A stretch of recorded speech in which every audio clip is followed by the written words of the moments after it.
हरे कृष्णा। आज का हमारा सत्संग है श्रीमद् भगवद गीता के 13वें अध्याय का 28वां श्लोक। भगवान कृष्ण कह रहे हैं कि समम सर्वेषु भूतेषु तिष्ठन्तं परमेश्वरम विनश्यस्तस्त्व विनश्यन्तं यह पश्यति स पश्यति स पश्यति।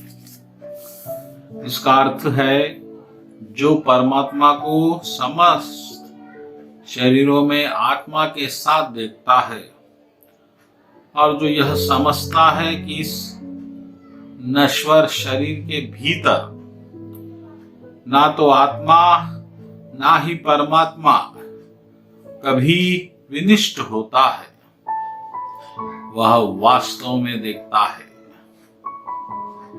देखने की बात हो रही है। भगवान कृष्ण ज्ञान की दृष्टि की बात कर रहे हैं। ज्ञान की दृष्टि वह देख सकती है जो अज्ञान नहीं देख सकता। और जब तक ज्ञान की दृष्टि नहीं है तो बस एक चीज रहेगी, वह है भ्रम। यानी कुछ आप झूठ को सही समझेंगे और इसी तरह से जीवन व्यतीत करेंगे। जिस तरह से ज्ञान बढ़ेगा, दृष्टि बदलेगी, दृष्टि के साथ साथ आपका अनुभव बदलेगा और आपका विज्ञान भी बदलेगा। आपका तर्क भी बदले। अब बिना ज्ञान के क्या दृष्टि है? बिना ज्ञान के यही दृष्टि है कि हमें शरीर दिया गया है, शरीर के साथ कर्तव्य दिया गया है, धर्म दिया गया है और उसका पालन करना है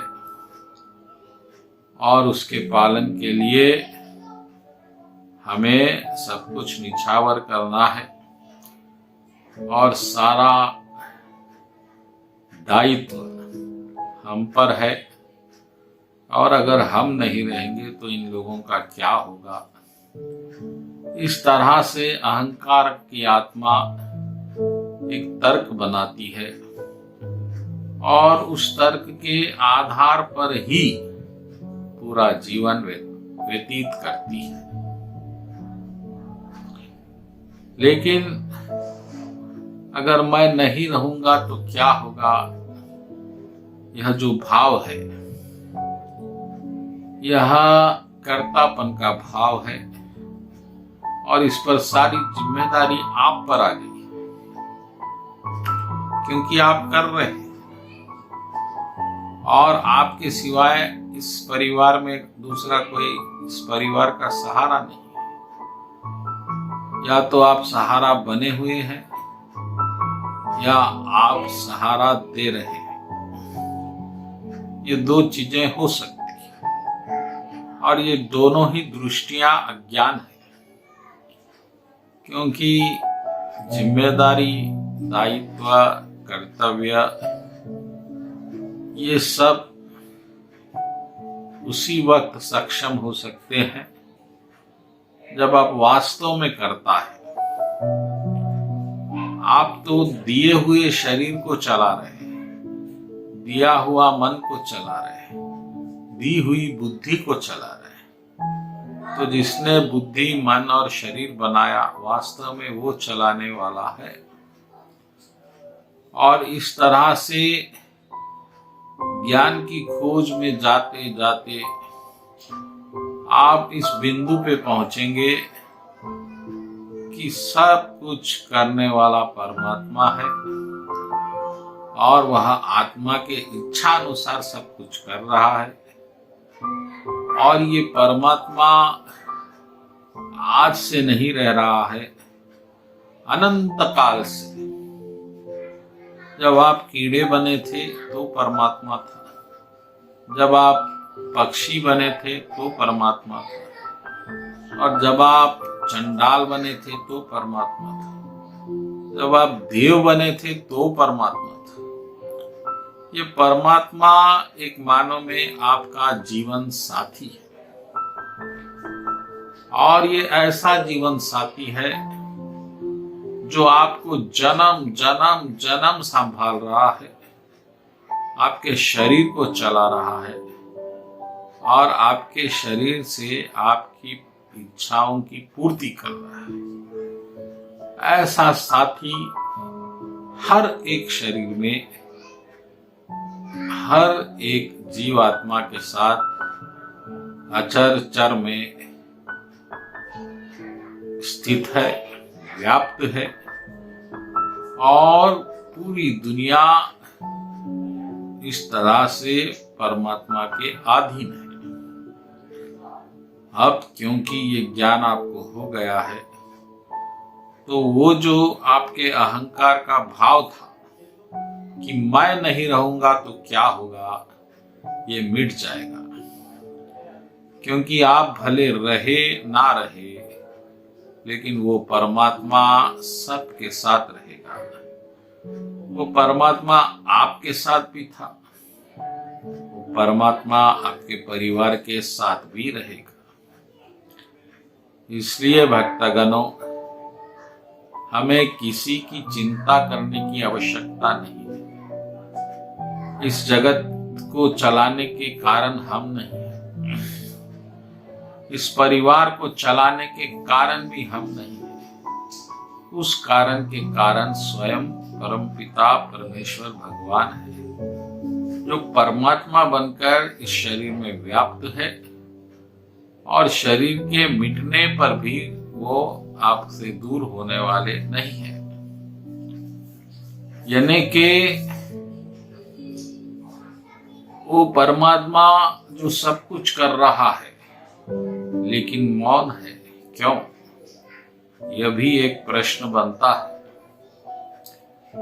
अभी आप किसी के लिए भला करेंगे तो आप 10 बार उसे कहेंगे जिसका आपने भला किया, और उसको ही नहीं सबको बताएंगे कि मैंने भला किया भला किया।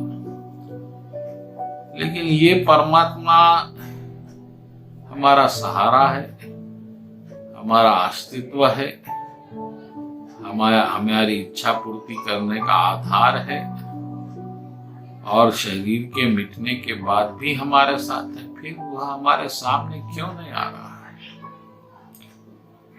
परमात्मा हमारे सामने भी है, हमारे साथ भी है, लेकिन हम उससे विमुख हो गए हैं, क्योंकि हम मन के द्वारा बाहर के जगत को देख रहे हैं, दृश्यमय जगत को, विकार से भरे जगत को, और कभी हम अंतर्मुख नहीं हुए। हमने विचारों की दुनिया को देखा, हम कभी मौन में नहीं गए।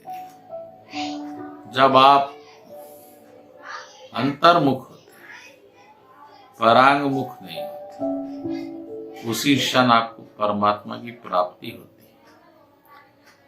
फिर उसके बाद आपको समझ में आता है